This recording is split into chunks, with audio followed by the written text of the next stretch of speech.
When I was first starting out as a freelancer, consultant, or raketero, kumbaga, yan din yung challenge ko. Paano pa kalalagyan ng presyo yung service ko, especially here in the Philippines?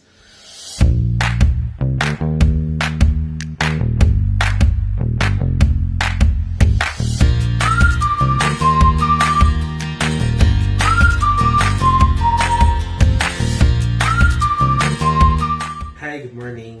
My name is Venz, and this is my first video. If you are watching this, most probably you're looking for an answer to this one question. How do you put a price on your service? This is a question that I want to answer through this video kasi when I was first starting out as a freelancer, consultant, or raketero, kumbaga, yan din yung challenge ko. Paano pa kalalagyan ng presyo yung service ko, especially here in the Philippines? Tapos, nagsastart pa lang ako after graduation. So, I was trying to look for answers from different people, and the usual answer na nakukuha ko is isang malaking depende. I think you've received that answer ng beses na. So, hindi siya enough sa akin. So, 8 years ago when I started doing freelance and consultancy, so, I just started trying things out, and eventually, I stumbled across the usual steps na ginagawa ko para maisip ko kung magkano bang ipipresyo ko sa isang service ko. Now, just to give you a quick background, I have a friend who asked me this question recently, and these are the answer, or at least the flow, or tips that I gave this person, my friend, on how to put a price on the service that she wants to offer this prospect client. So, here are 3 points that I want to share to you para maging basis nyo rin. So, number 1, it's quite obvious, pero hindi siya tama or maayos na na-execute ng mga nagsisimula. And this is really knowing what the client wants or their requirements. So, usually yan, if you're going to see it through Facebook or may nag-text sa inyo or may nag-chat, very basic ang ibibigay niya sa'yo. I'm looking for a graphics artist who can design this for me. A logo or a tarpaulin or maybe a social media manager or someone who can help me do this task. So whatever that is, it's a very basic statement, usually. Now, once na nalaman mo na yun, syempre may excite ka, and you tend to think about a lot of things. But the first thing that I've learned that I need to do when I find this prospect is, syempre, ano exactly ang kailangan niya? Marami kasi, minsan, na-excite din yung prospect. So, very vague ang bibigyan niya. So, mag-i-interview ka yan. Ano exactly? Lalo na pag alam mo yung may idea ka kung paano gawin yung supposed service na yun. So, ano exactly yung mga requirements niya, detailed. If you can be specific, mas maganda. Now, if along your conversation with this prospect is sinabi niya, ay, yung budget namin is ganitong amount, mas maganda for you. So, hindi ka na mag-iisip. Pero rare din yun. Siyempre, hindi basta-basta bibigay ng budget. So, usually, they would wait. How much ba yung service mo in the first place? Now, also, if may calendar sila tapos medyo tight, so syempre may sense of urgency, mas mataas ang hingin mong rate for that. So, that's one consideration as well. Now, if this is a company na naghahanap ng freelancer or consultant, you need also to consider if this prospect is growing. Kasi if they are growing, they're actually open to spending more for the growth of their business. So, that's one consideration. Kasi tataas yung value mo dahil tutulong ka sa growth nila. So, that's one way of one of your considerations when pricing your service. Alright? So, yeah, it's all about knowing where the client is in their company or their business, kung businessman yan, and talagang knowing the background para at least well-equipped ka if ever you need to negotiate, may bala ka So you need to do your homework and ask for the details or the background of your prospect client. So that's one. Now, number two, syempre, you should know your value. Do you have experiences? Ikaw ba fresh grad na natuto from different projects? Or nag-train ka ba overseas? Or you've had like 5 years of this X task na training? So yeah, you need to consider all of these things. Especially if you're already working, then you're doing this on the side. So, ano yung value that you can actually give to your prospect client. So you should know that. Kasi wala nang makakalam mo kung di ikaw din Ikaw lang talaga. So ikaw makakapag lalagay ng price doon.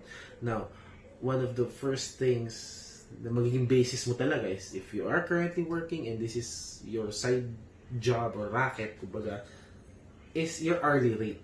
Ganun ganun talaga. So, if you're earning X amount per day, you can divide it per your hour, then kung ano yung hourly rate mo sa current job mo, you can translate it to your bracket or your side job. Now,